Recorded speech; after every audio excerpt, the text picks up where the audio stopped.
bienvenue au programme des profondeurs de sa parole. Bonsoir, pasteur Martial. Bonsoir, Christia.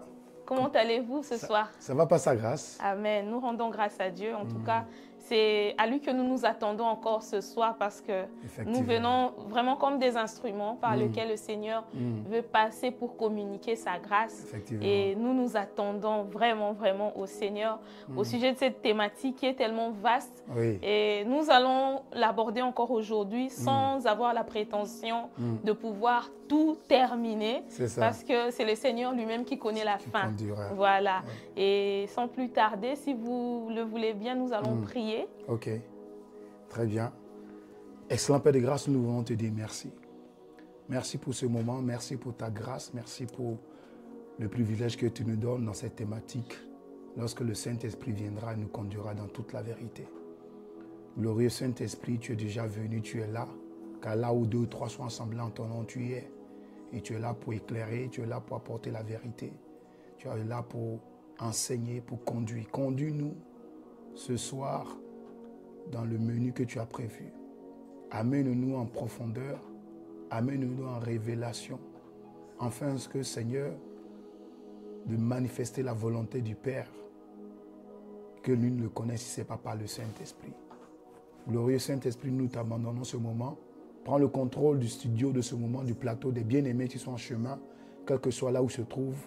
Conduis chacun d'entre nous, afin d'avoir, Seigneur, le pain de ce jour, le pain de cette soirée, pour nous accorder la grâce afin de devenir ce que tu as prévu que nous devenions, au nom de Jésus.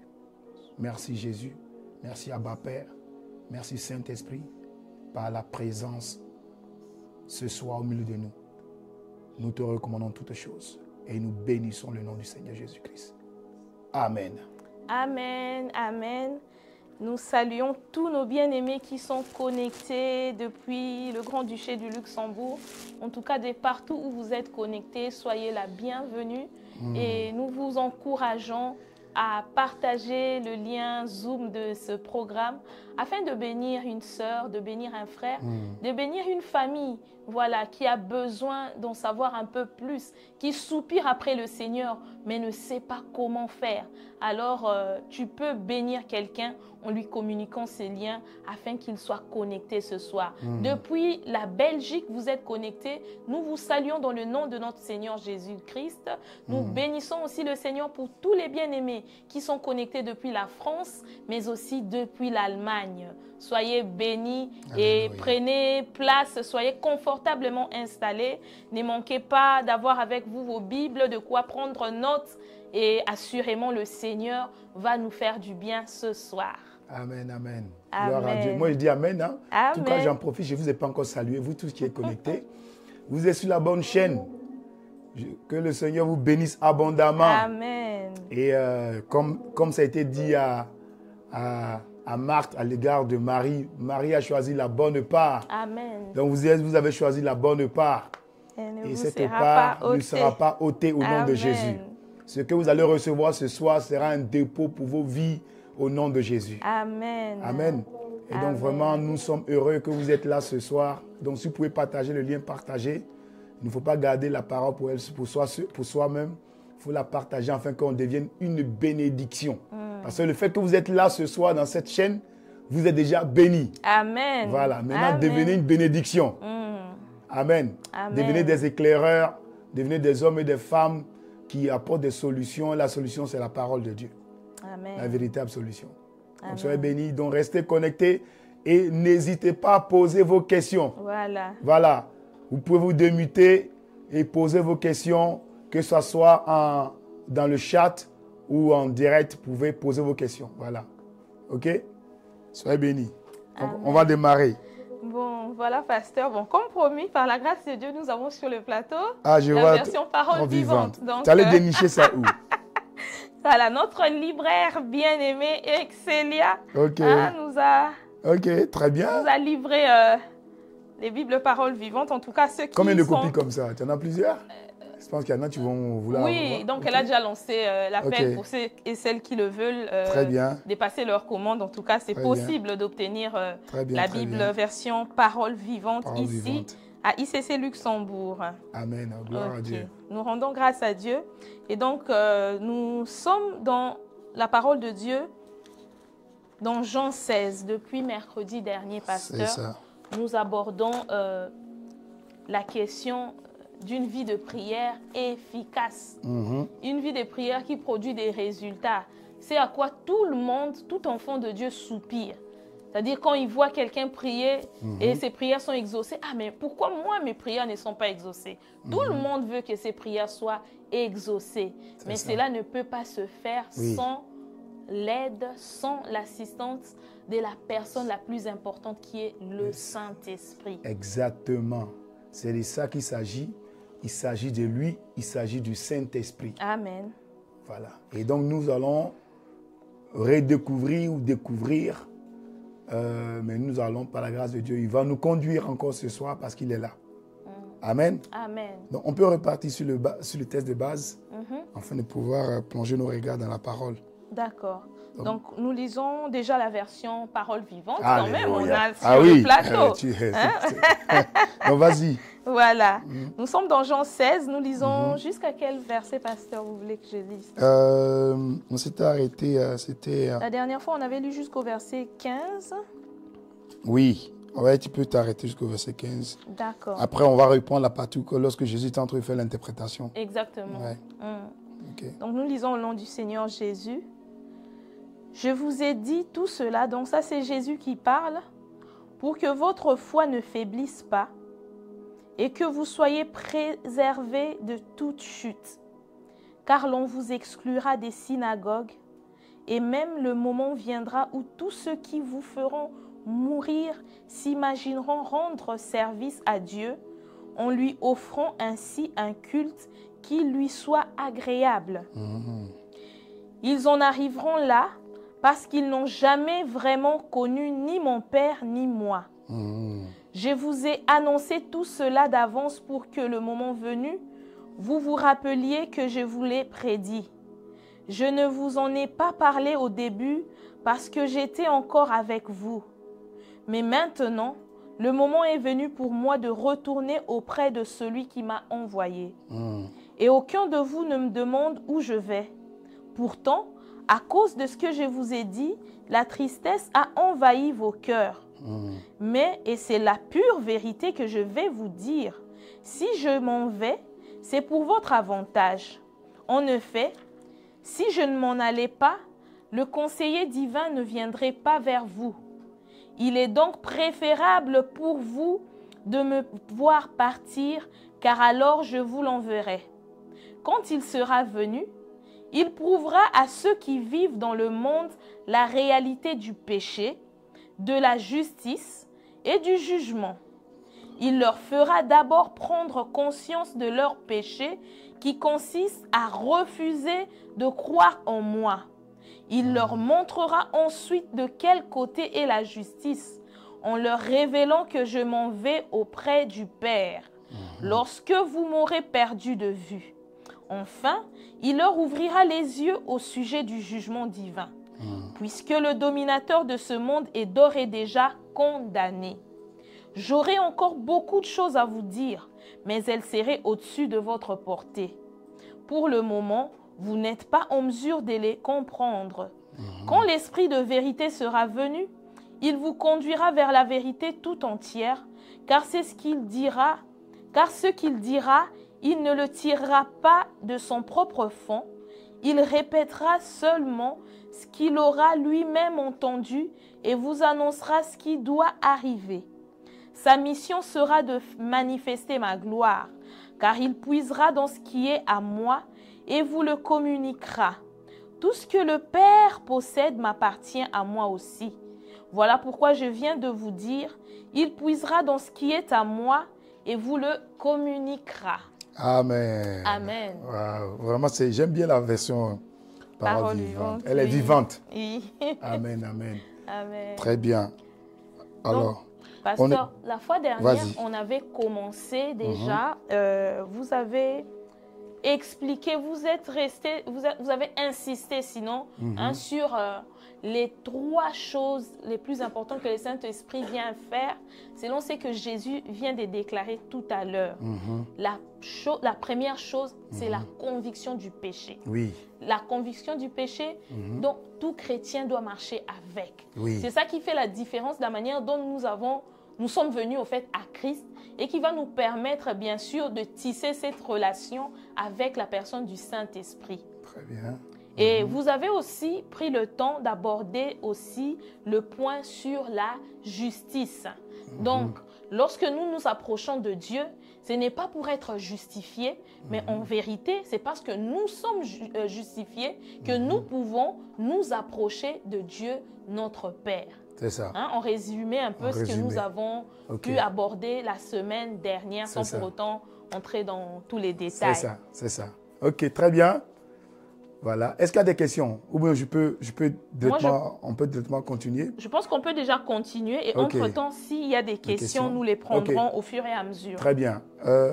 Tu as donné le... Moi, j'ai une question. Ok.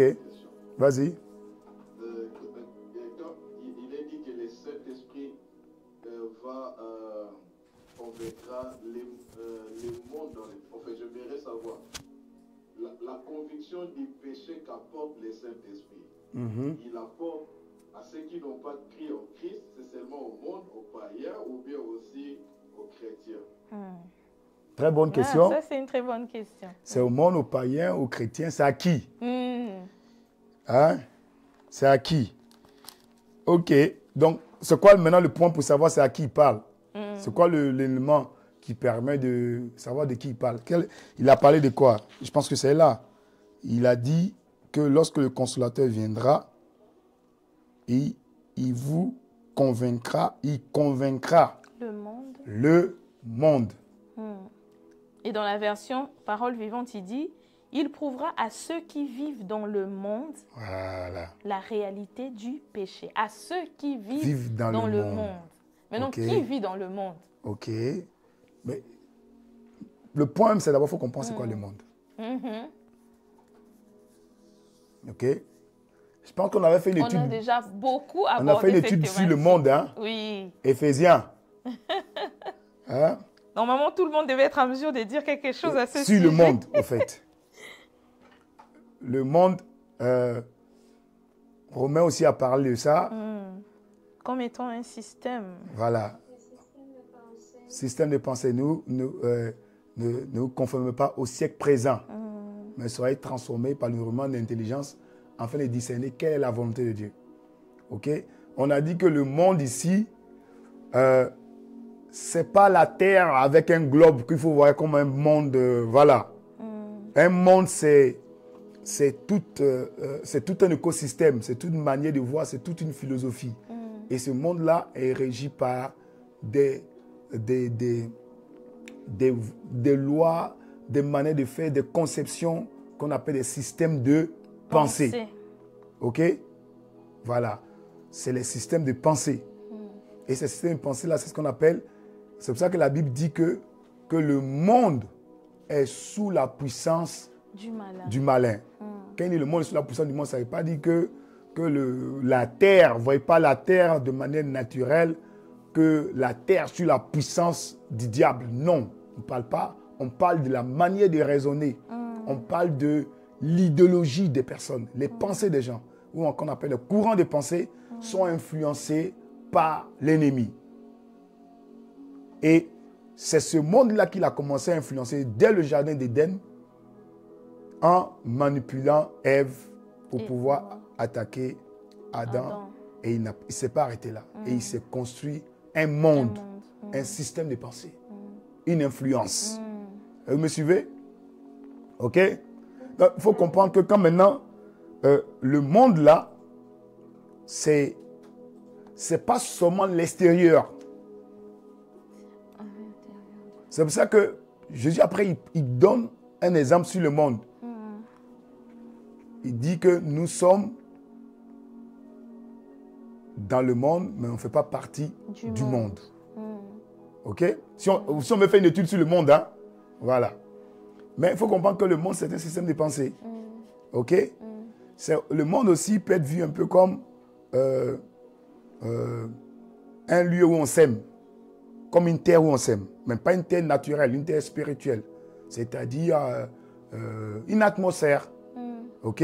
D'accord. Une atmosphère. Et donc, quand il dit que, ces paroles, il dit que le Saint-Esprit convaincra le monde en ce qui concerne le péché, ça n'exclut pas, ça ne veut pas dire qu'il va convaincre seulement ceux qui ne sont pas chrétiens et ceux qui sont chrétiens n'ont rien à voir avec. Bien au contraire. OK? Amen. Bien au contraire. Bien au contraire. Justement parce que nous sommes dans le monde, que le Saint-Esprit vient pour nous convaincre pour le système de pensée de ce monde. Afin qu'on n'y rentre pas. Afin qu'on ne vive pas comme dans le monde, même si on est dans le monde. Et aussi longtemps qu'on garde cette conviction, cette conscience, on ne se laisse pas influencer, impacter par le système du monde. Voilà. Et donc, comment ne pas se retrouver influencé par le système du monde? Comment ne pas se retrouver conformé au siècle présent, qu'on appelle encore le monde? C'est d'être transformé par ton intelligence. Et donc, la transformation par ton intelligence va t'amener d'abord à faire, le premier étape qu'on a vu, c'est la conviction du péché. OK? La conviction du péché. Et si tu regardes dans la version parole vivante que tu viens de lire, il a donné encore, il a rajouté un élément important.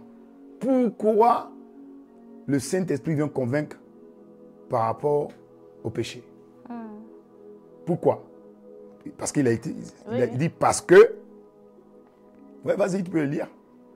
En leur révélant que, il leur fera d'abord prendre conscience de leur péché qui consiste à refuser de croire en moi. Oui, tu vois. Il est. Répète encore. Il leur montrera. Oh, pardon, excusez-moi. Il leur fera d'abord prendre conscience tu vois, de leur péché. La version parole vivante a bien expliqué. Il les fera d'abord prendre conscience. Donc, c'est pour ça que je disais la dernière fois, c'est pas fait de manière aléatoire quand il dit le Saint-Esprit viendra vous convaincre d'abord du péché, de la justice et du jugement.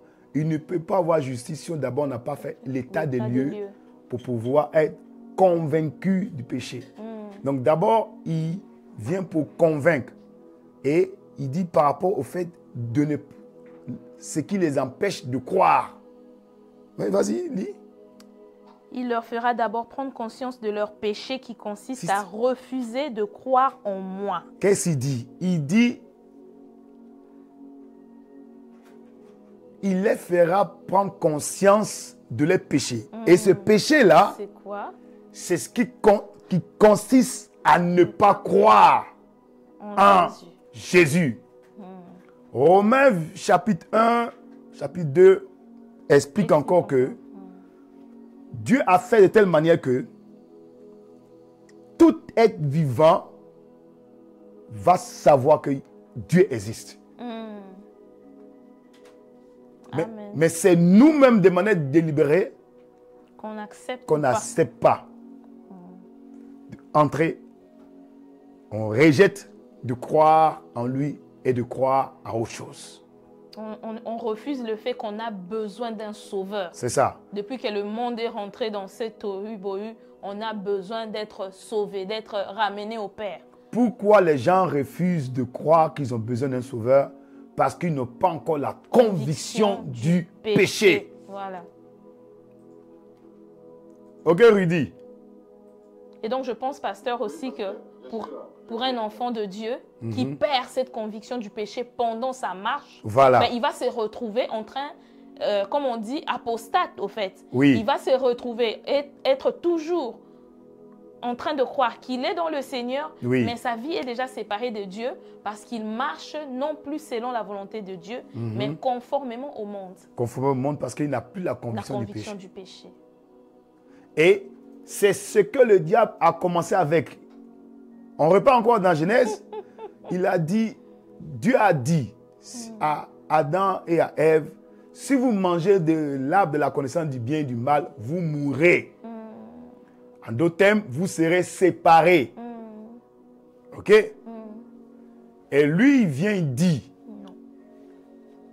tu es sûr que si tu manges de ça, tu vas mourir. Je te dis, tu ne mourras pas.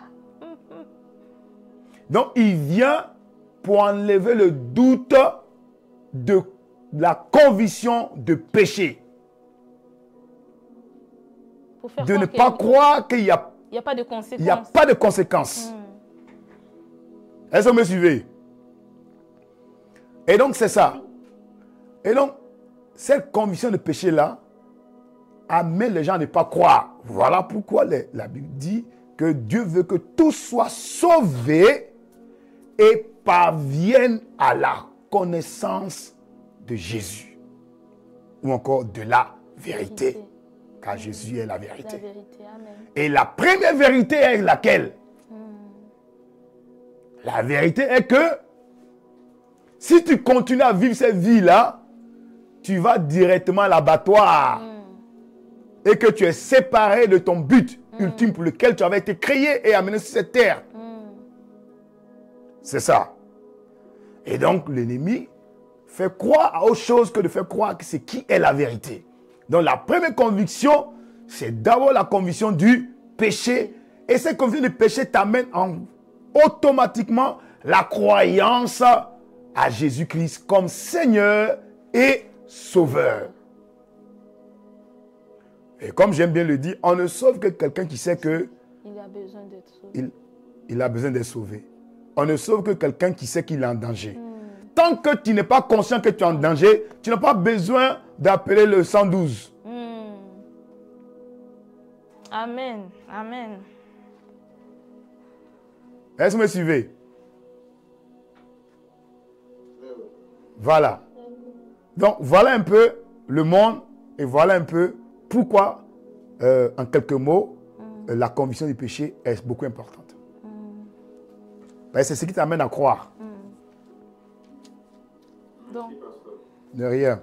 Donc, je pense que nous sommes tous d'accord que la conviction du péché ne concerne pas que ceux qui ne sont pas encore réconciliés avec le Seigneur, mais ça concerne nous tous, même ceux qui sont déjà dans le Seigneur. Exact. Voilà pourquoi, je n'ai pas le texte là, Paul s'écrit, dit, je traite durement mon cœur après avoir annoncé la bonne nouvelle aux autres, afin que moi-même je ne me retrouve pas disqualifié après avoir annoncé la vérité.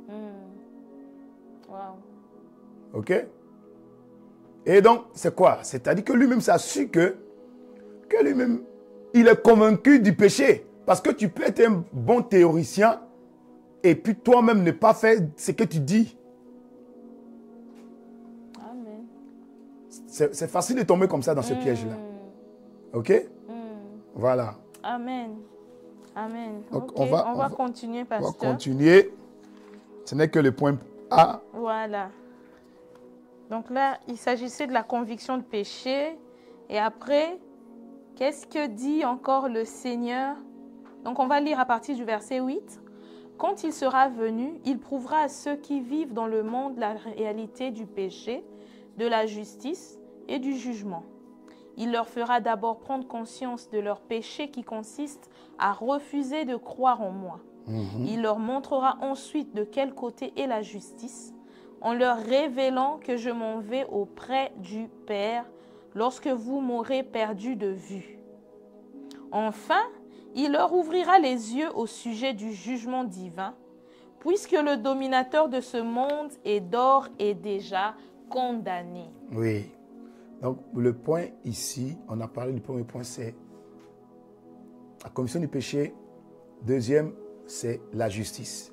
Et on a abordé un point, c'est avec ça on a terminé, que dans nos vies de prière, en ce qui nous concerne, qu'il faut passer de l'étape de demander à une autre étape. Amen. Et je dis que lorsque tu demandes, c'est parce que tu ne l'as pas encore reçu. Et pour pouvoir... Jacques dit, vous demandez et vous ne recevez pas. On va aller dans Jacques. Prenons Jacques. Jacques 4. On va prendre. Jacques chapitre 4. Allons dans Jacques. parce que la dernière fois, j'ai paraphrasé comme ça. Oui. Mais comme on parle maintenant de la prière, on a abordé un point un peu. On est d'accord avec le Saint-Esprit, on pourra pas faire tout le tour, mais à chaque fois, on va y revenir. Mais je vais aborder un peu le côté de la prière aujourd'hui. Et puis, on va enchérir avec la personnalité du Saint-Esprit agrémentée sur la prière. Amen. Okay? Voilà, donc on repart dans Jacques chapitre 4. Donc, nous sommes dans Jacques chapitre 4. À partir du verset 1er. Oui, à partir du verset 1er, nous sommes dans la version Parole vivante. Quelle est donc la cause des conflits entre vous? Ne proviennent-ils pas précisément de vos passions et de vos désirs égoïstes qui combattent sans cesse en vous? Vous convoitez quantité de choses, mais vos désirs restent insatisfaits. Vous haïssez à mort. Vous vous consumez en jalousie et en envie. Et pourtant, vous n'arrivez à rien. Alors vous bataillez et vous vous disputez, mais vous n'obtenez toujours rien. Pourquoi? Parce que vous ne savez pas demander à Dieu.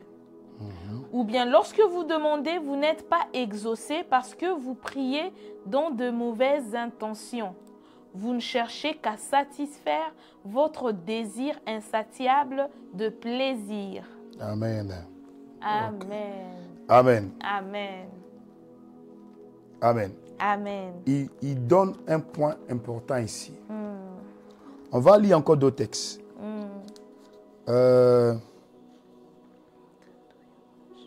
Lisons Marc, chapitre 11. Marc, chapitre 11, qui parle aussi de la prière. Matthieu, chapitre 6.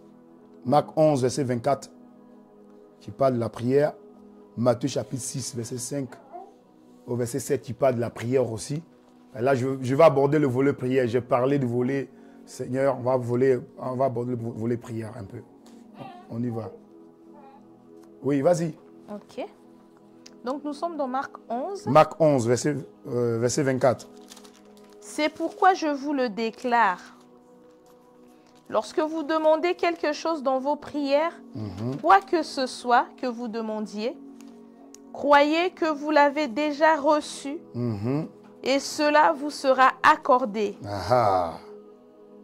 Si vous êtes en train de prier et que vous avez du ressentiment contre quelqu'un, pardonnez les offenses qu'on peut vous avoir faites pour bon. que votre Père... Je voulais qu'on aborde le verset 24.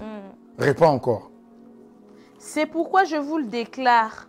Lorsque vous demandez quelque chose dans vos prières, quoi que ce soit que vous demandiez, croyez que vous l'avez déjà reçu et cela vous sera accordé. Et cela vous sera accordé. Et cela vous sera accordé. Lis aussi Matthieu chapitre 6. Matthieu 6, verset 5 au verset 7. Ok. Donc nous sommes dans Matthieu 6. À partir du verset 5, il est écrit: Et quand vous priez, n'imitez pas ces hypocrites qui aiment à se mettre bien en vue pour faire leurs prières dans les synagogues et au carrefour des rues. Ils tiennent à se faire remarquer par tout le monde. Vraiment, je vous l'assure, leur récompense, ils l'ont d'ores et déjà reçue. Mais toi, quand tu veux prier, va dans ta pièce la plus retirée, verrouille ta porte et adresse ta prière à ton Père. Il est là, présent dans ce lieu secret, et comme il voit ce qui se fait en secret, il te le revaudra. Dans vos prières, ne rabâchez pas des tas de paroles, à la manière des gens de tous les pays. Ceux-ci s'imaginent qu'à force de paroles, ils se feront exaucer. Ne faites pas comme eux. Après tout, Dieu est votre Père. Il sait ce qu'il vous faut, bien avant que vous le lui demandiez. Ok. Très bien. Alléluia. On va plonger. Est-ce que vous êtes prêts? Amen. Je n'ai pas entendu les amens. J'attends seulement les amens dans le plateau ici. Amen. Ok. Ah Seigneur, est-ce que La grâce. le sujet de la prière est un sujet très très important. J'ai abordé la semaine dernière le volet de la personne du Saint-Esprit. la personne du Saint-Esprit. J'ai dit, premièrement, il vient pour conduire dans la conviction du péché, justice. Après, il y a le volet jugement. Le volet jugement, c'est le volet, pas seulement du fait d'être jugé au dernier jour, mais c'est le volet de discernement. La capacité de pouvoir juger ce qui est bon, ce qui n'est pas bon, sur la base de ta justification. Amen. Ok? Amen. C'est le volet jugement. Et le volet jugement, c'est le volet qui te permet de prendre les actions. Ok? C'est le volet qui te permet de discerner qu'est-ce que tu dois faire, qu'est-ce que tu ne dois pas faire. Comment Dieu parle, comment Dieu, tu peux recevoir la réponse de la prière par rapport à ta prière. Parce qu'il faut comprendre que la prière,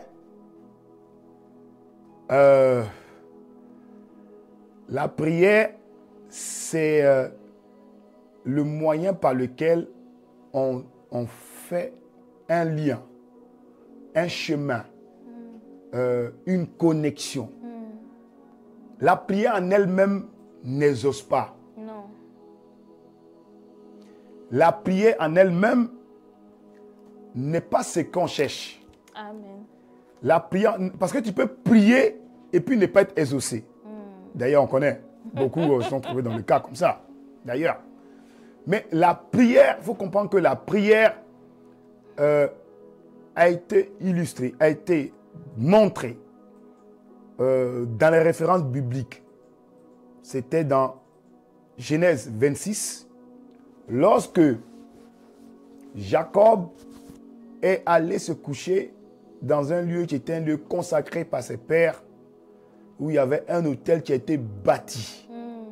Et lorsqu'il s'est levé, après ce songe, qu'il a vu les anges monter et descendre, il a dit que ce lieu était la présence de Dieu. Et après, il a appelé ça maison de prière qu'on appelle Bethel.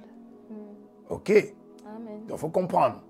Donc, la prière, ce n'est pas le fait de faire des récitations. C'est pour ça que Jésus est venu dans Matthieu chapitre 6, oui. au verset 5, au verset 7. Ce n'est pas de parler, de faire, d'être éloquent, de faire tout ce qu'on les tralala, tout ce qu'on peut rajouter. Discours. Voilà. C'est pas le verbe. C'est pas même les mots.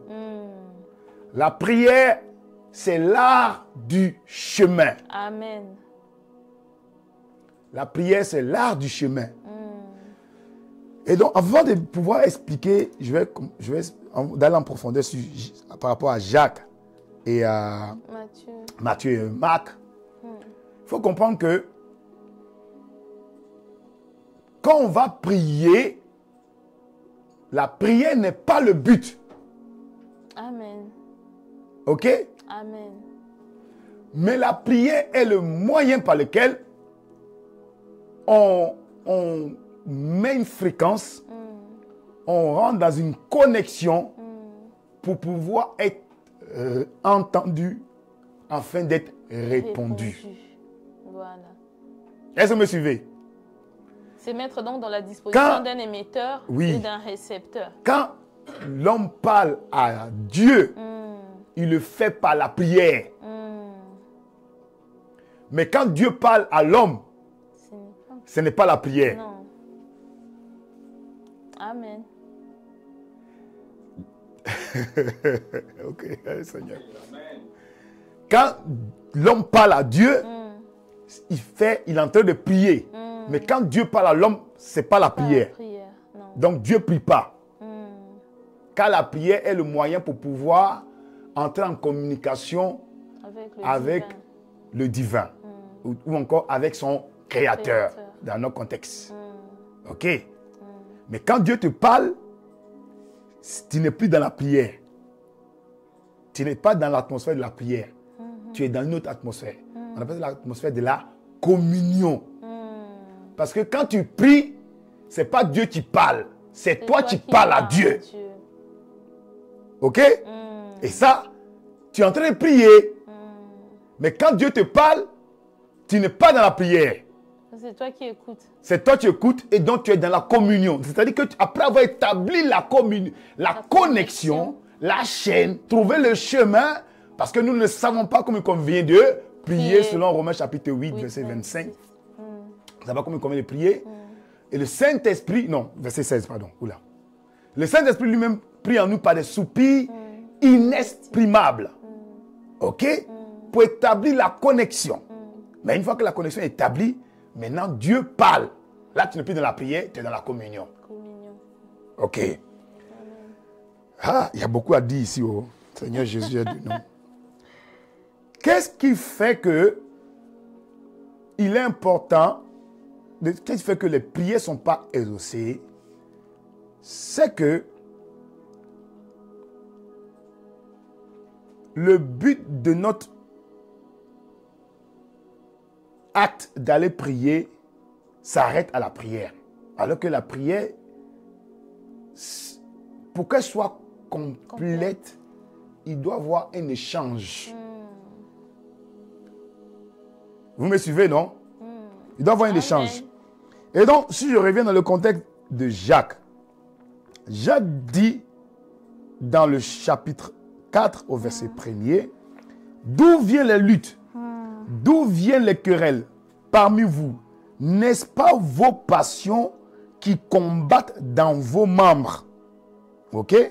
Et donc après il dit dans le verset 3, c'est pour ça que vous demandez et vous ne recevez pas parce que vous demandez mal.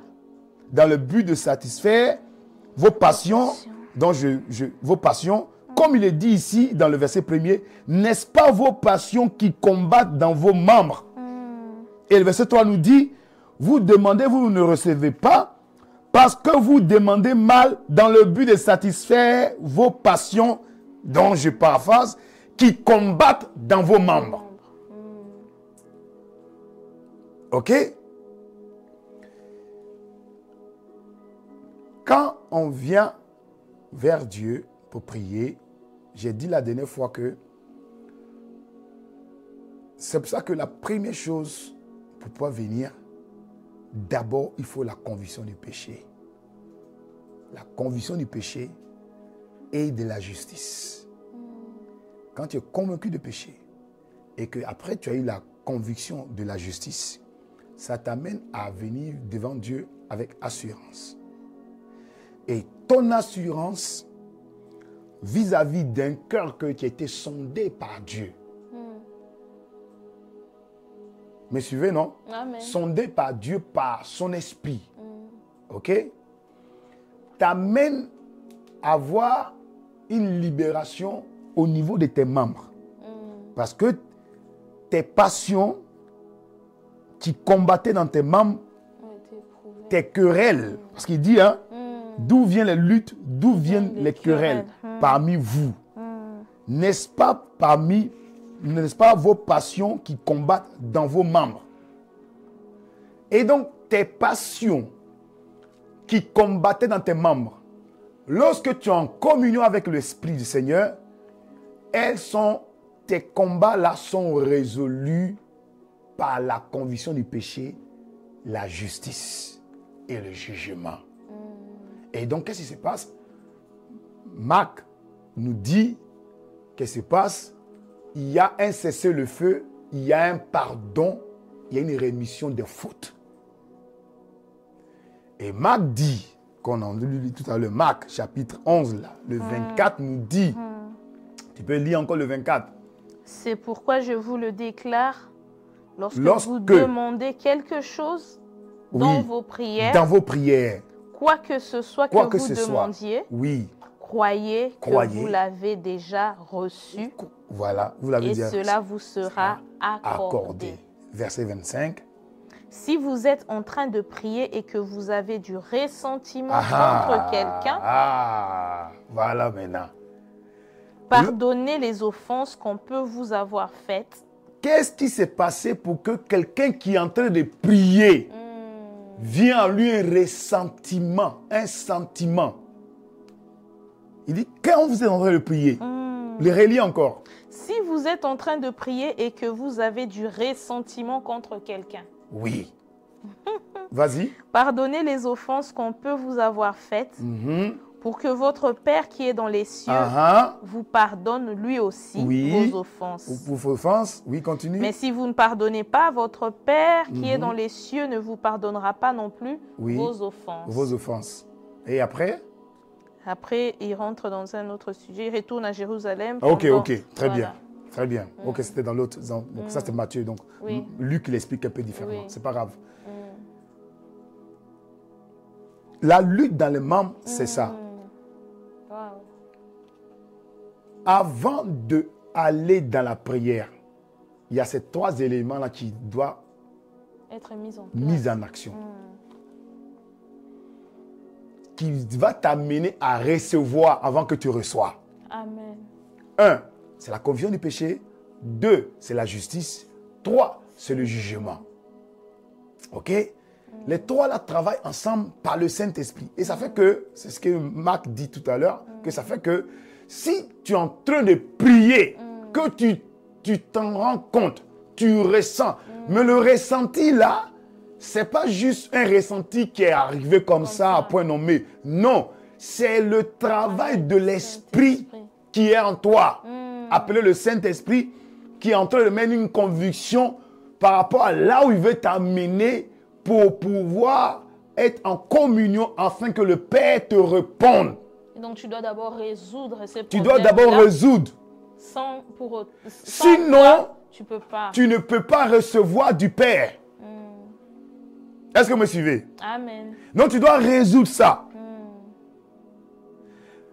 Et si tu ne résous pas ça, Jacques nous dit dans le verset 3, vous demandez et vous ne recevez pas parce que vous demandez mal.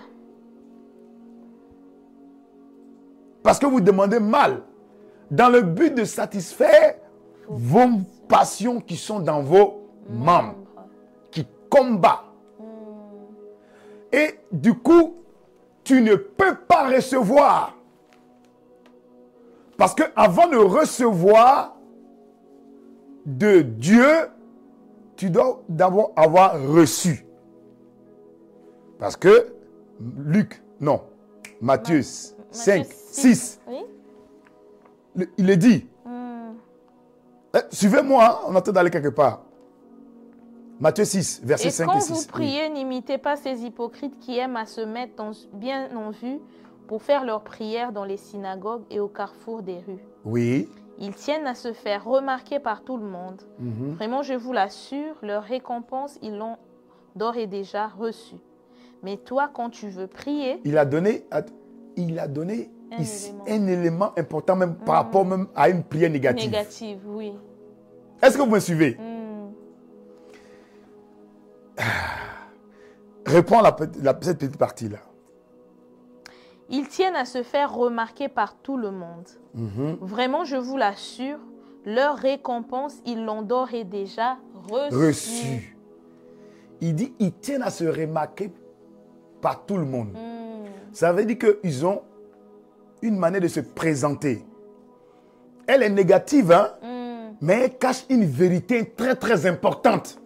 Que la manière dont tu te présentes à Dieu fait beaucoup de travail. Amen. La manière dont tu te présentes. Eux, ils sont présentés pas vis-à-vis de Dieu, mais afin que les hommes le voient. Et la manière qu'ils se présentent pour que les hommes le voient, automatiquement leur donne une récompense. Donc, ils reçoivent déjà. Donc, ils ont reçu avant de le recevoir. Parce qu'ils se comportent comme si déjà, ils avaient reçu, mais pas vis-à-vis de Dieu, mais pour les hommes.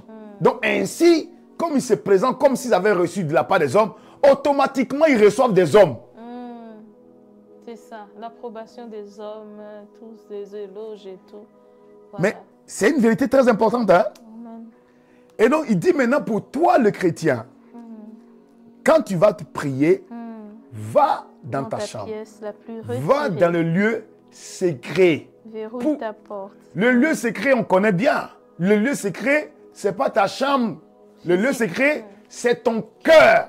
Le lieu secret, c'est là à l'intérieur où se trouve Saint-Esprit qui est en toi. Amen. Et qu'est-ce qu'il dit? Il dit là, ton Père est là-bas. Il est là. Mais quand le Père est là, c'est qui? Ce n'est pas Dieu qui descend du ciel. C'est le Saint-Esprit. C'est le Saint-Esprit qui est le Père, qui est en toi. Le Père en nous, c'est le Saint-Esprit. Et continue, qu'est-ce qu'il dit? Fais. Verrouille ta porte et adresse ta prière à ton Père. Il est là, présent dans ce lieu secret. Oui. Et comme il voit ce qui se fait en secret, il te le revaudra. Comme il voit ce que tu fais en secret, c'est quoi? Qu'est-ce que tu fais en secret? Question, je pose la question. Sinon, ça va donner un enseignement. Qu'est-ce qu'il fait en secret? Qu'est-ce que tu fais en secret? Qu'est-ce que quelqu'un fait en secret? En secret, c'est quoi être en secret? Peut-être tu peux lire la version Louis II, peut-être pour qu'on comprenne. Oui. Ou quelqu'un peut lire aussi, quelqu'un qui est connecté peut lire. Hein.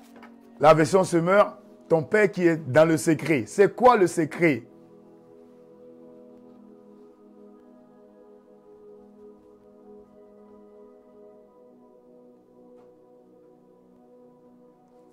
Les réponses sont dans les chats. Ah, les gens ont mis ça dans le chat. Moi, je n'ai pas. En prière, être en présence de Dieu, la communion. Oui, la communion, être en présence de Dieu, la prière. Il n'y a pas plus que ça. Ok. L'intimité. Ouais, voilà, on est en train de toucher un peu. Un secret.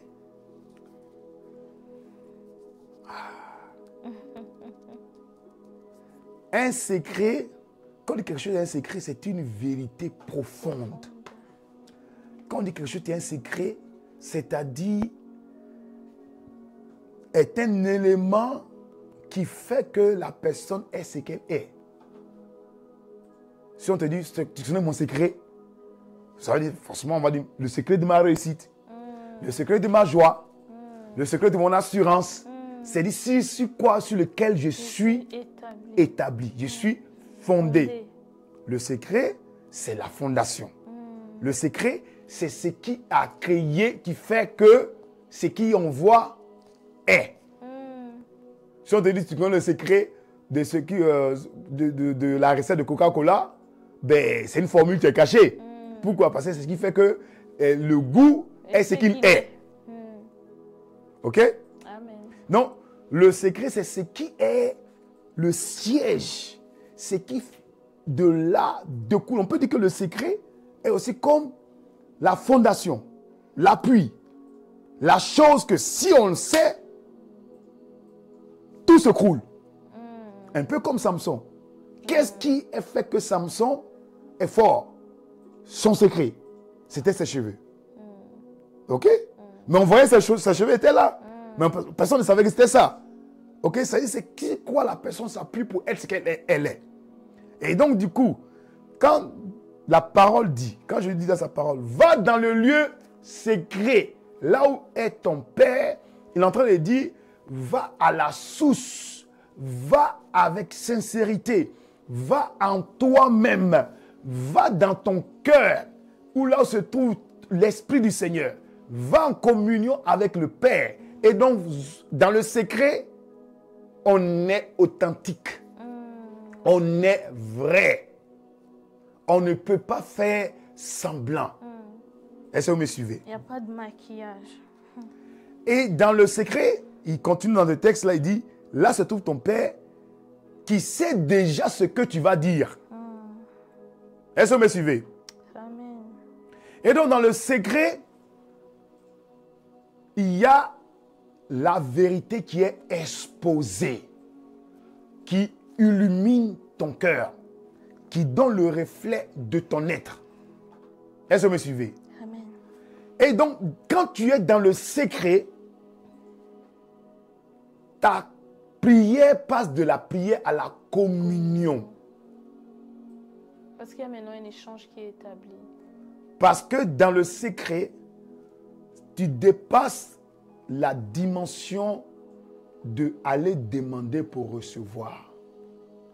Tu rentres en communion de connaître le Christ, le Seigneur, le Dieu, le Créateur, et donc tu passes du temps. Ce temps de qualité-là fait que le Père qui sait déjà, même avant que tu ouvres ta bouche, connaît déjà les pensées de ton cœur et va amener toute sensation, de la même manière que les autres qui le faisaient pour être vus et recevaient les récompenses. Toi, quand tu le fais pour voir Dieu, tu auras une autre récompense. C'est que quoi? Tu auras une réception avant même que tu aies demandé ce que tu veux demander. Et donc, c'est cette réception, encore une sensation ou encore une émanation d'un sentiment ou d'une sensation ou d'une voix, peu importe ce qu'il va utiliser, sera maintenant ce que tu vas aller maintenant, pas demander à Dieu, mais aller le récupérer. Parce que avec Dieu, quand tu cherches Dieu, tu n'as pas besoin de lui demander. Mais quand tu le demandes, quand tu lui demandes, je veux ça, il va commencer à ce que tu le cherches. Peut-être que c'est trop compliqué. Seigneur, accorde la grâce. À ce que tu le cherches. Quand tu demandes à Dieu, tu es en train de faire comprendre à Dieu que tu ne l'as pas encore reçu. Donc, parce que tu n'es pas entré dans la communion. Mais quand tu rentres dans la communion, c'est-à-dire dans le lieu secret, tu cherches Dieu, tu établis cette connexion avec Dieu, automatiquement, il va mettre en toi une réceptibilité de ce que tu veux avoir. Et donc, du coup, quand tu as cette réceptibilité, tu es déjà dans l'assurance. Parce que lorsqu'il te montre, je te donne un exemple, tu es en train de chercher Dieu, tu es en train de prier, et il fait monter dans ton cœur le désir de faire une action, le désir de commencer des études, le désir d'aller postuler pour un autre travail, le désir d'entreprendre une nouvelle entreprise. Ces désirs-là qui montent, qui émanent de la communion que tu as avec l'Esprit, est la preuve que tu l'as déjà reçu. Est-ce que vous me suivez? Amen. Est-ce que vous me suivez? Amen. Non, là, je dis maintenant aux gens qui sont connectés. Est-ce que vous me suivez? Amen. Et donc, c'est parce que tu l'as reçu, maintenant tu vas aller la récupérer. Ça s'explique comment? Regardons un peu dans l'Ancien Testament. Comment ça s'est passé avec l'une des prières que faisait David. Dans 2 Samuel chapitre 22, on prend le verset 1 au verset 4. Regardez la pensée qu'a David vis-à-vis de l'Éternel. Ça nous montre comment on doit prier. 2 Samuel 22, c'est ça? 2 Samuel 22, verset 1 au verset 4. Nous y sommes. Voilà. David adressa les paroles de ce chant à l'Éternel après qu'il l'eut délivré de tous ses ennemis et de Saül. Il dit: L'Éternel est mon rocher, ma forteresse, Oui, mon libérateur. oui. Dieu est mon rocher où je trouve un abri. Mon bouclier est la force qui me sauve. Mon rempart est mon refuge. Mon sauveur, tu me garantis de la violence. Loué soit l'Éternel. J'écris à lui et je suis délivré de mes ennemis. J'écris à lui et je suis délivré de mes ennemis. Regarde la particularité de la prière de David. Il s'approprie le Seigneur. Il ne dit pas que le Seigneur, il dit mon Seigneur. Le Seigneur est mon rocher, est ma haute retraite, est mon refuge. Vous voyez, non? Vous voyez? Et là, il n'est pas en train de demander à Dieu d'être son rocher. Est-ce que vous comprenez un peu la prière de David? Il n'est pas en train de demander à Dieu soit mon refuge, soit ma haute retraite, soit mon appui, soit mon abri. Parce que s'il dit soit mon abri, c'est que tu ne l'es pas encore. Amen. Est-ce que vous me suivez? Amen. Tu ne l'es pas encore. Donc il dit, tu es mon. Il s'approprie, tu es. Donc automatiquement, quand tu es en train de prier et que tu rentres dans la communion, tu es dans ta prière et tu dis que Dieu, tu es. Tu es mon soutien. Tu n'as pas dit sois mon soutien. C'est pas la même orientation. Amen. Et ça ne produit pas les mêmes effets. Quand dit tu es mon soutien, tu es mon appui, tu es mon abri. Ça veut dire que tu t'appropries du fait que Dieu est. Quand on dit tu es, automatiquement tu l'as. Parce qu'il se conjugue au présent. Amen. Et ce qui est au présent, c'est ce que tu as. Amen. Est-ce que vous me suivez? Amen. Donc, quand il dit tu es mon salut, ça veut dire que tu ne seras pas le salut. Tu es déjà mon salut. J'ai mon salut parce que tu y es, mon salut. Tu es ma source. Automatiquement, quand tu dis que Dieu, tu es ma source, automatiquement, tu reçois la source que tu dis qu'il est. Donc, voilà le déclic que je vais essayer de vous faire comprendre la dernière fois, que la manière dont on prie est super important. Ça nous donne notre angle de positionnement vis-à-vis de Dieu. Quand on prie Dieu, on ne demande pas, Dieu donne. C'est pour ça que j'ai parlé de la prière avant et la prière après la résurrection.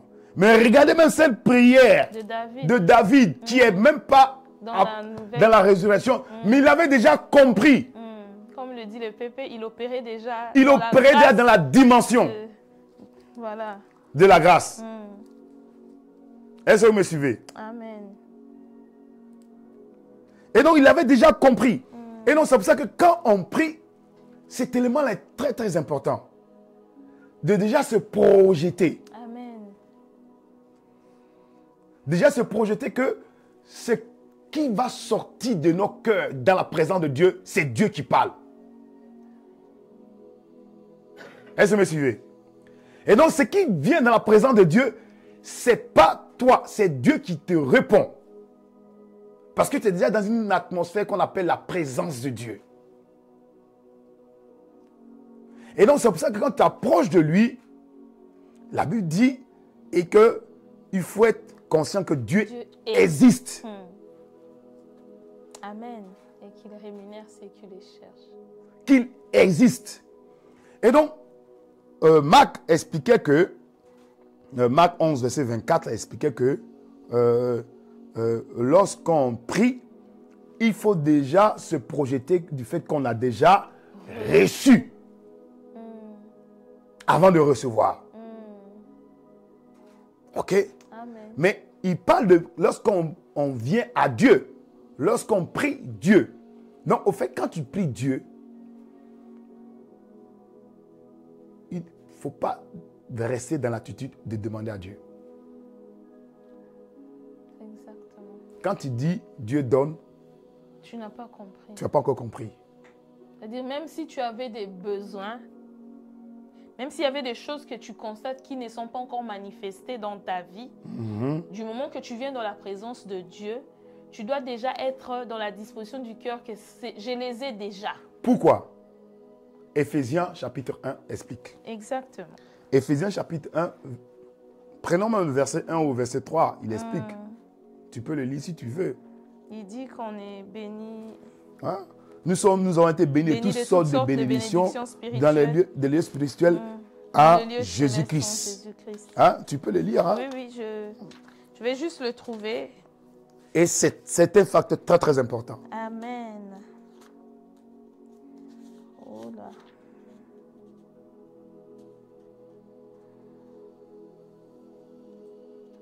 Voilà. Éphésiens chapitre 1. Voilà. Donc, c'est à partir du verset 3. Oui, mais tu peux commencer au verset Je peux 1er. commencer au verset 1er.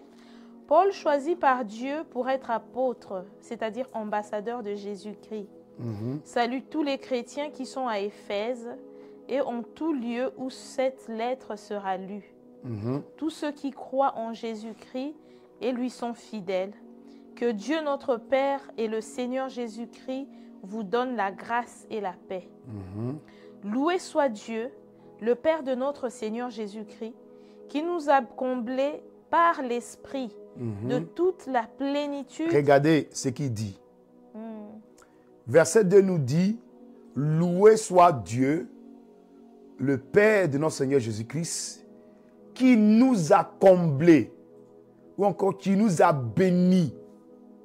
Comment il nous a bénis? Par le Saint-Esprit. De toutes sortes de... Continue. Bénédiction. Qui nous a comblés par l'Esprit de toute la plénitude des dons célestes. Tu nous as... Aïe, aïe, aïe. De toute la plénitude des dons célestes. Vas-y. Il a déversé d'en haut sur nous qui vivons dans la communion avec le Christ. Ah, vous voyez encore? Comment il déverse? Il ne déverse pas parce que tu pries. Il déverse lorsque tu es passé de la prière qui a établi le chemin et que tu es entré dans la communion. Pourquoi vous ne recevez pas? Parce que vous n'êtes pas dans la communion. Vous êtes dans la prière. Alléluia. Miséricorde. Ah, c'est calme, frère, miséricorde. Relis encore. Oh Seigneur.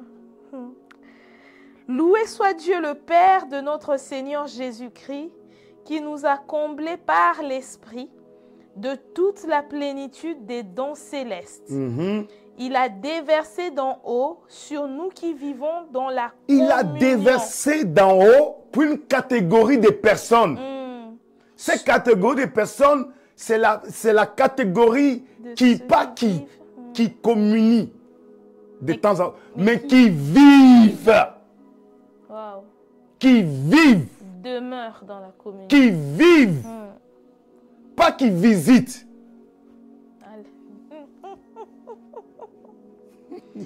Miséricorde. Qui vit une vie de prière. Mais c'est ça, la vie de prière, c'est ça. C'est ça la vie de prière. La vie de prière, parce que tu peux prier et puis ne pas avoir une vie de prière. La vie de prière, c'est la vie qui rentre dans la dimension de communion. Ou que lorsque tu as établi là du chemin, tu ne décroches pas. Tu gardes la ligne en permanence ouverte. C'est ça. Qui vit dans la communion. Continue.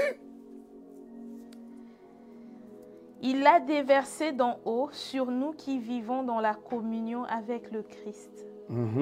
Toutes les bénédictions que le royaume des cieux contient. Toutes les bénédictions que le royaume des cieux contient. Continue. Avant même de poser les fondations du monde. Avant même de poser les fondations du monde. Voilà, toi tu poses la question de quel monde? Il ne parle pas de la terre, hein? Ok? Avant de poser les fondations du monde, oui.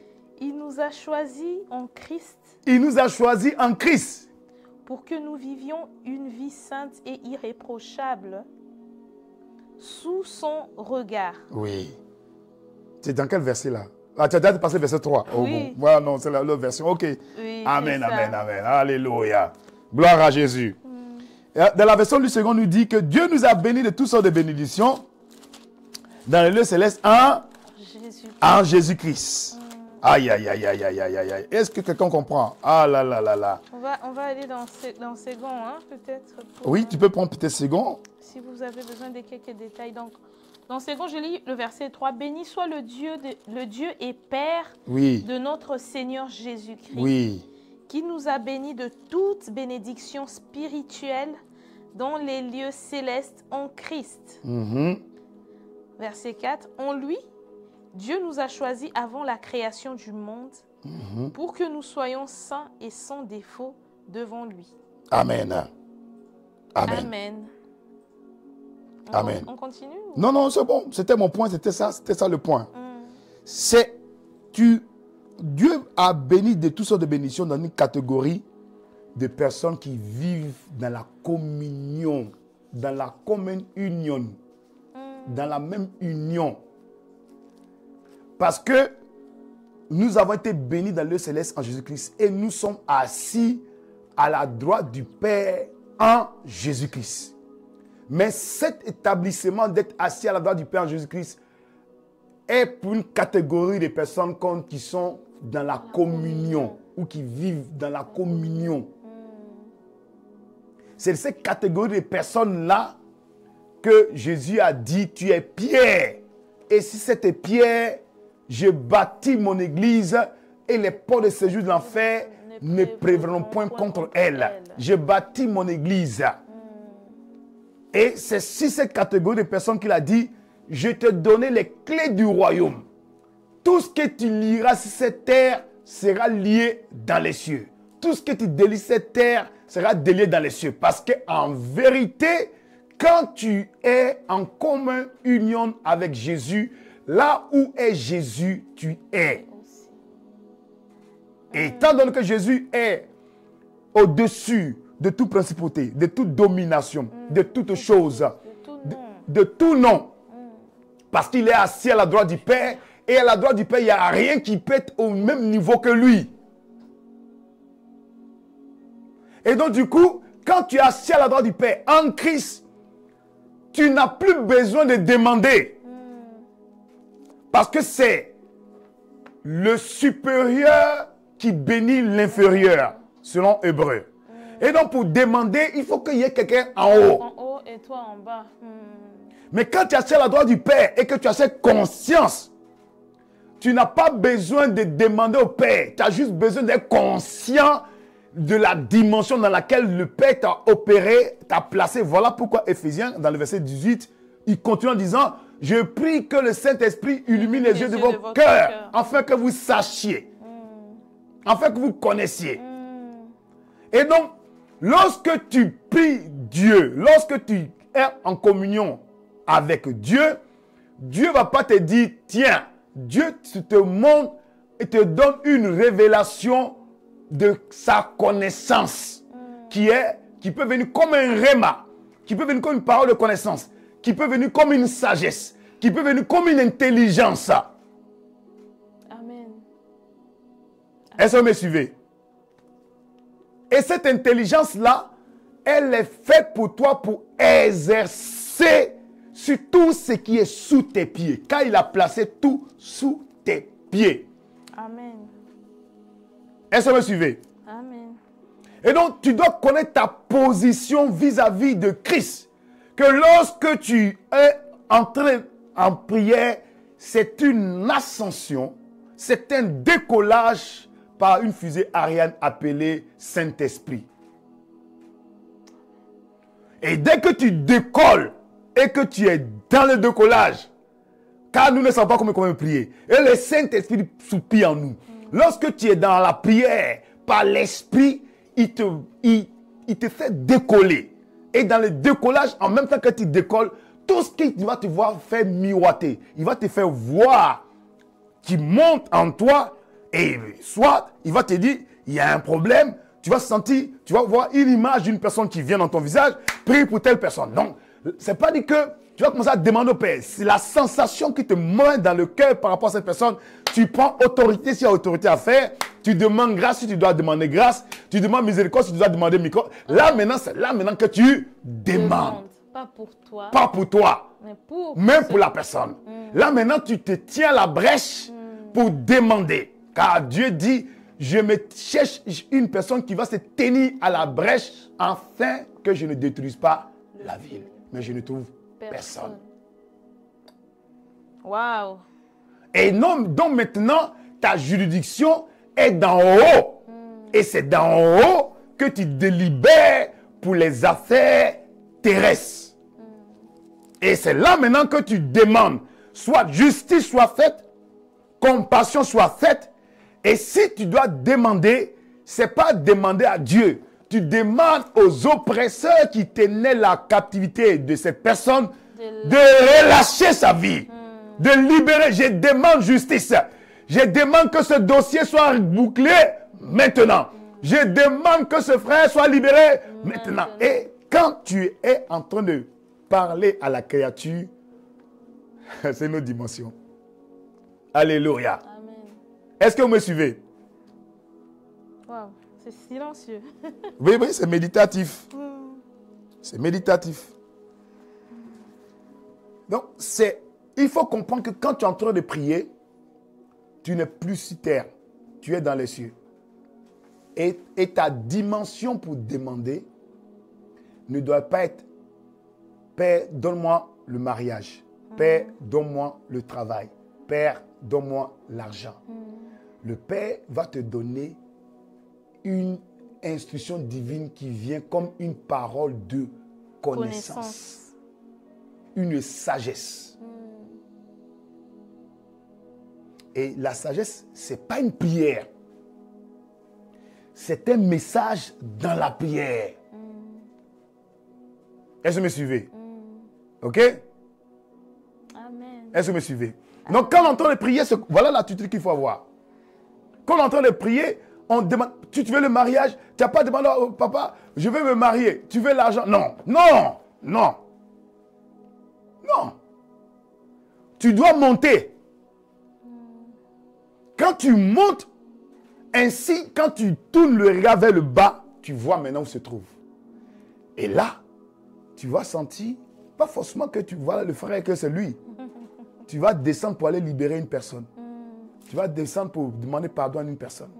Qui sera le point de connexion, soit pour le mariage si c'est le mariage, soit pour une bénédiction si c'est une bénédiction, soit pour une guérison si c'est une guérison, soit pour une restauration si c'est pour une restauration, soit pour une opportunité de travail si c'est une opportunité de travail. Amen. Wow. Et là, parce que, pourquoi? Parce que tu n'es pas positionné sur terre, tu es positionné d'en haut. Tu vois avec le regard du Père. Tu n'es pas en train de demander. Ah, Jésus. Wow. Gloire Ah, au Jésus. Seigneur. Eh, mais le temps, il file. Hein? Ah, Jésus. Ah. J'avais un autre passage là, que je peux vous demander de me le lire. C'est 2 Chroniques, chapitre 20, verset 15 au verset 30. Comment Josaphat a été avec le peuple, comment ils ont pu récupérer les dépouilles. Dieu a combattu pour eux et Dieu les a restaurés. Et Dieu a permis qu'ils puissent prendre 3 jours pour pouvoir dépouiller les butins. Les butins. Pouvoir récupérer le butin.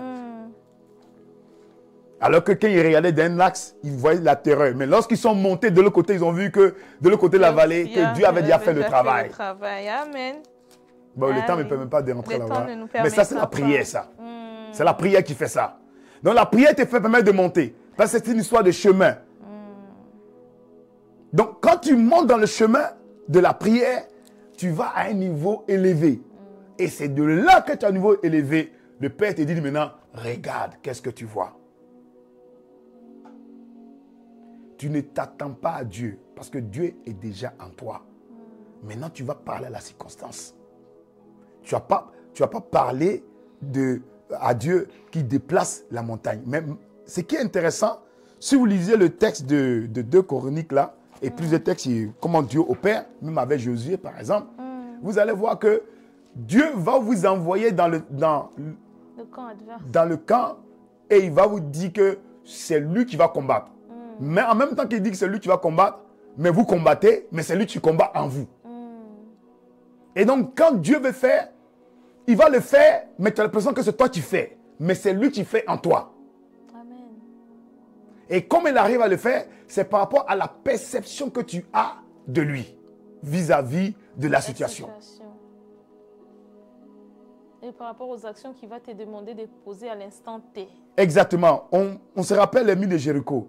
Il a dit à Josué, fais le tour et crie Alléluia, chante, fais sonner la trompette, repartez. 7e jour, tournez et célébrez. Et en faisant cela, qu'est-ce qui s'est passé? Les murs de Jéricho ont écroulé. Et cette prière, c'était une prière. C'était une prière. Dieu a combattu, mais en même temps, Dieu n'a pas combattu. Ce sont eux qui ont posé, qui ont posé l'acte physique. Mais Dieu, dans l'acte physique qu'il posait, Dieu, spirituellement, est en train de faire le travail spirituel. Et pourquoi Dieu avait la capacité de faire le travail spirituel? C'était à cause de la foi, de la confiance qu'ils avaient eue en Dieu de faire une action qui semble être quand même tordue, incompréhensible, mais qui était une révélation qui venait de Dieu pour pouvoir régler le problème, pour pouvoir dompter l'ennemi, pour pouvoir renverser les forteresses, pour pouvoir prendre possession de la ville de Jéricho. Wow. Ils n'ont pas demandé à Dieu, faites tomber les murs. Est-ce que vous me suivez? Amen. Mais les murs sont tombés. Par la communion, par l'acte qu'ils ont fait. Pourquoi c'était l'adoration? C'était l'homme de la communion. Donc quand tu veux que Dieu opère, lorsque tu veux que Dieu opère, il y a une dimension qu'on appelle la dimension de l'adoration.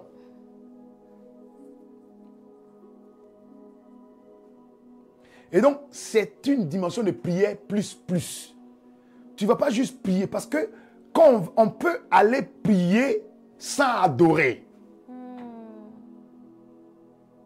Mais c'est impossible d'aller adorer sans prier. Car la prière est un chemin qu'on trace. Et dans l'ancien temps, ils partaient adorer et c'était un chemin, une connexion appelée un autel qui était érigé entre les cieux et la terre. Wow. On rend grâce. On rend grâce. Donc, c'est l'adoration. Amen. C'est pas la prière. Donc, quand tu vas prier, n'est pas en focus la prière. Parce que tu peux parler et puis après, Dieu n'a rien dit. Voilà pourquoi le diable n'a pas peur des gens qui prient. Mais il a peur des adorateurs. Car c'est les véritables adorateurs que le Père cherche. Pas des prieurs. Amen. Wow. La femme samaritaine a dit, avant on venait prier ici. Il dit oui, mais l'heure vient, elle est déjà venue.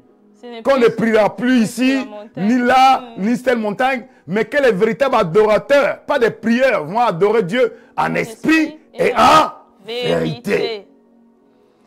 Wow. Donc, la prière, c'est de t'envoyer dans le cheminement de devenir adorateur. Et l'adoration, ce n'est pas chanter. Est-ce que vous me suivez? Amen. Ce n'est pas chanter. Amen. Chanter fait partie, mais ce n'est pas chanter. C'est pas ça. C'est pas chanter. Est-ce que vous me suivez? Amen. Wow. Et donc, dans l'Ancien temps, dans l'Ancien Testament, il faisait l'adoration, qui était l'autel, qui bâtissait, qui faisait quoi? Un chemin, une échelle entre les cieux et la terre. Et c'était ça les prières. C'était la prière. Et donc, quand l'échelle était là, il y avait une communion qui était établie. Et c'est pour ça qu'on nous appelait des adorateurs.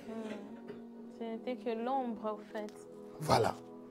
Et donc, quand ton attitude vis-à-vis à la prière, ne dis pas, je n'ai pas prié. La prière, ce n'est pas juste prier.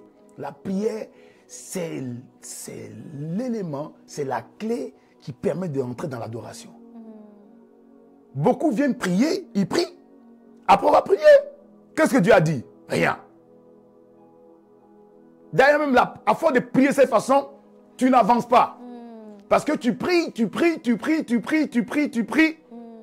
Mais tu as l'impression que Dieu ne parle pas. D'où la frustration qui vient par là. Et c'est pour ça qu'on ne reçoit pas. Parce que quand on a reçu, la prière est là pour pouvoir connecter. Mais la réception, c'est l'adoration qui te permet de recevoir.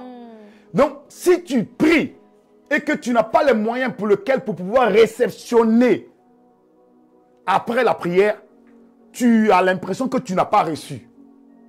Or, tu as reçu. Or, quelque chose. Alors que Dieu parle. C'est comme quelqu'un qui a ouvert une porte et il s'en va.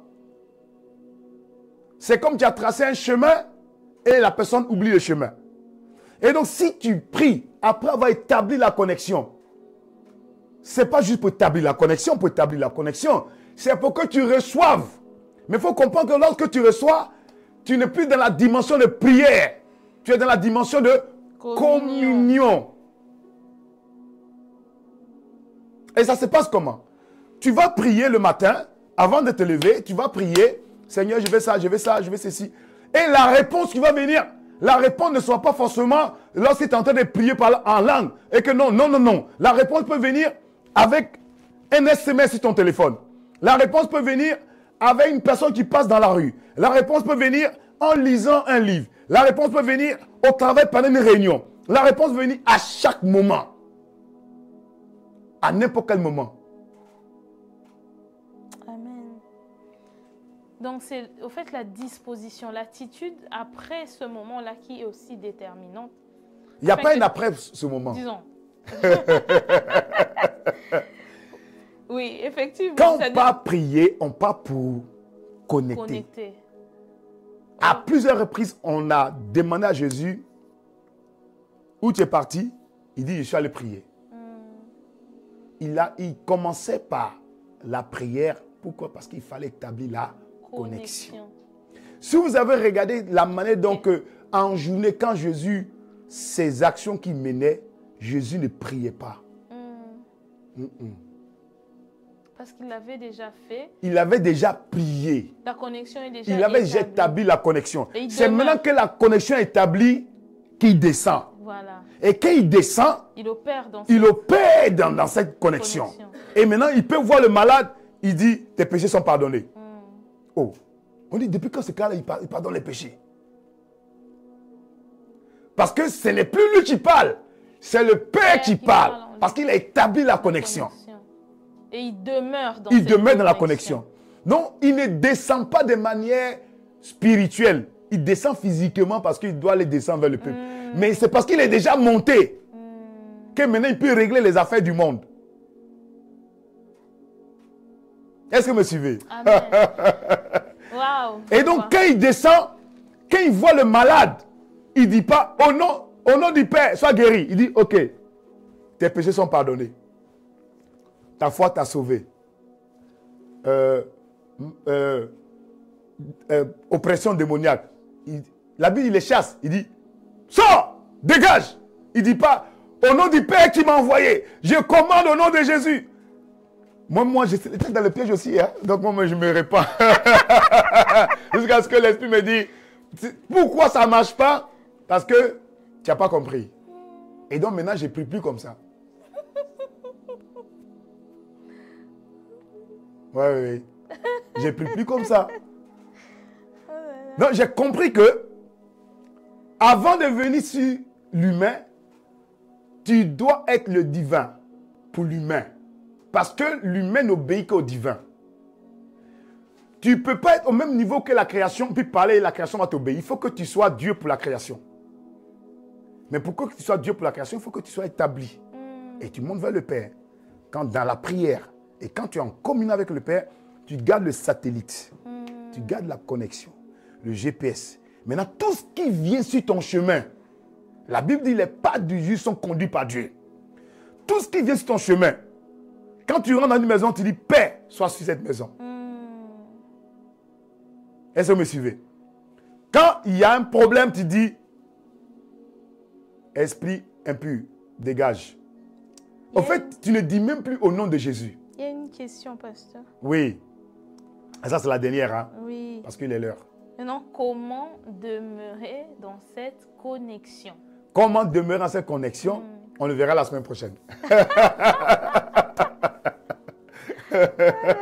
On le verra la semaine prochaine. Wow. Mais voilà l'un des secrets d'une vie de prière qui a une grande efficacité.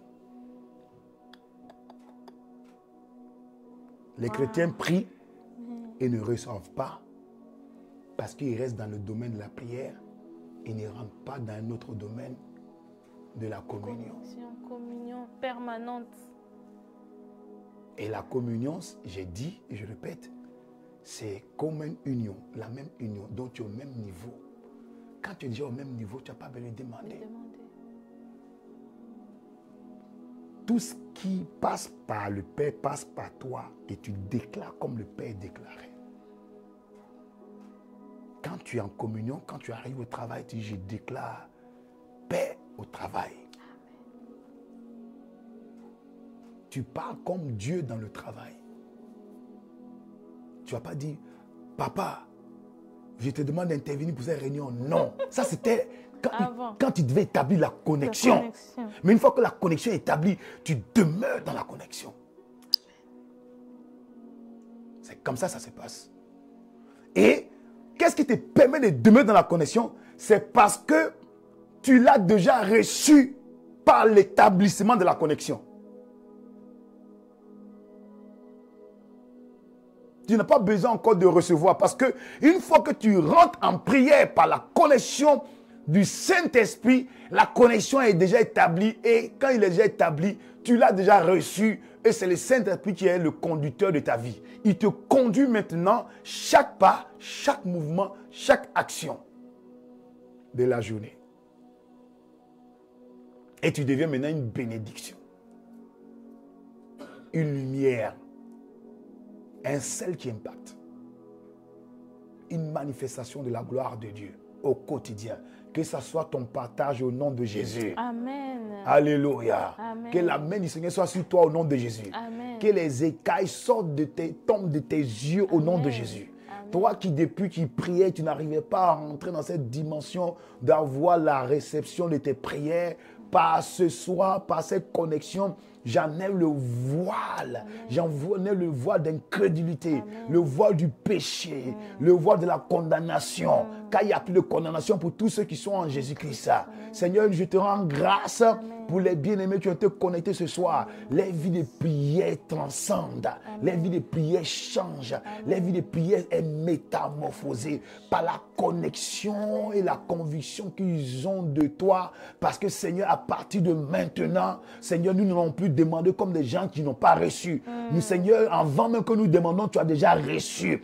Père, nous te rendons grâce parce que nous avons déjà reçu. Amen. Nous te rendons grâce parce que nos yeux sont ouverts. Amen. Nous te rendons grâce parce que nous sommes délivrés. Amen. Nous te rendons grâce parce que pour la libération. Nous te rendons grâce parce que tu es notre soutien. Amen. Et tu es notre appui. Nous te rendons grâce parce que tu es avec nous. Amen. Et rien ne peut être contre nous. Nous te rendons grâce, Seigneur, pour l'esprit de vérité. Tu nous conduis dans toute la vérité. Merci, glorieux Saint-Esprit, pour ta présence. Merci pour la grâce que tu nous accordes. Merci parce que cette année, nos vies de prière seront productives par toi au nom de Jésus. Par la révélation qui est claire et qui donne la sagesse aux simples. Seigneur, nos vies de prière ne seront plus de boulets. Et Seigneur, nous avons compris, Seigneur, comment rentrer dans cette communion par la prière et par, Seigneur, l'assurance que tu nous donnes lorsque nous approchons de toi, ayant compris les 3 étapes, Seigneur, de la conviction du péché, Seigneur, de la justice et du jugement. Seigneur, béni soit ton nom. Merci pour ce moment. Nous te rendons louange, honneur et gloire. Que ta main soit étendue, que la prière que mon frère, à partir de ce soir, va prier, produira des fruits en centiples et en multiples. Au nom de Jésus, tu as même mon frère dans une dimension de ne pas juste être béni, mais devenir maintenant une bénédiction pour son foyer, son mariage, sa famille, tous ceux qui sont connectés à lui. Au nom de Jésus-Christ. Là où on avait peur, là où on était dans l'inquiétude, la peur quitte au nom de Jésus. La peur dégage au nom de Jésus. Les forces d'opposition lâchent prise au nom de Jésus. Car Seigneur, Père, tu nous as bénis de toutes sortes de bénédictions. Seigneur, et tu as mis tout sous nos pieds. Amen. Seigneur, les oppressions sont sous nos pieds. Amen. Seigneur, la stérilité est sous nos pieds. Amen. Le manque est sous nos pieds. Amen. La pauvreté est sous nos pieds. Amen. Toute autorité, les principautés, les dominations, tout cela est sous nos pieds. Amen. Par la révélation de qui tu es en nous. Amen. Au nom de Jésus. Amen. Béni soit ton nom pour cette grâce que tu nous accordes. Nous te rendons louange, honneur et gloire dans le nom magnifique de notre Seigneur Jésus-Christ. Nous avons ainsi prié. Amen. Amen. Amen, Nous amen, acclamons amen. le Seigneur, vraiment. Amen, amen. Je crois que nous avons vraiment reçu et qu'à partir de ce soir, nos vies de prière transcendent, comme a dit l'homme de Dieu. Transcende au nom de Jésus. Au nom de Jésus. Palpitante. Amen. Alléluia. Amen. Et donc, qu'est-ce qu'on dit, pasteur? La thématique continue pour Oui. la semaine prochaine? On n'a pas fini, c'est juste une étape qu'on a vue pour l'instant. D'accord. Il y a beaucoup à voir encore. Okay. Parce que la question a été posée, je n'ai pas voulu aborder. Comment faire pour garder? Voilà, c'est le prochain sujet. Amen. Donc, d'ici là, restons connectés. Allons ressasser déjà ce que nous avons reçu jusqu'ici. Et nous nous retrouvons par la grâce de Dieu le mercredi prochain pour la suite de ce sujet. Et donc, nous vous souhaitons une excellente soirée dans la communion du Saint-Esprit. Et à très bientôt. Et excellente vie de prière. Amen. Voilà. Soyez Amen. bénis.